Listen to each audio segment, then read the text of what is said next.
اور زمین پر کوئی چلنے پھرنے والا نہیں مگر اس کا رزق اللہ کے ذمے ہے. وہ اس کے رہنے کی جگہ کو بھی جانتا ہے اور جہاں سونپا جاتا ہے اسے بھی. یہ سب کچھ کتاب روشن میں لکھا ہوا ہے. اور وہی تو ہے جس نے آسمانوں اور زمین کو 6 دن میں بنایا اور اس وقت اس کا عرش پانی پر تھا. تمہارے پیدا کرنے سے مقصود یہ ہے کہ وہ تم کو آزمائے کہ تم میں عمل کے لحاظ سے کون بہتر ہے. اور اے نبی، اگر تم کہو کہ تم لوگ مرنے کے بعد زندہ کر کے اٹھائے جاؤ گے تو کافر کہہ دیں گے کہ یہ تو کھلا جادو ہوا.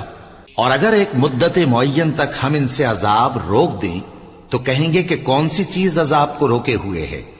دیکھو، جس روز وہ ان پر واقع ہوگا پھر ٹلنے کا نہیں. اور جس چیز کا یہ مذاق اڑاتے ہیں وہ ان کو گھیر لے گی.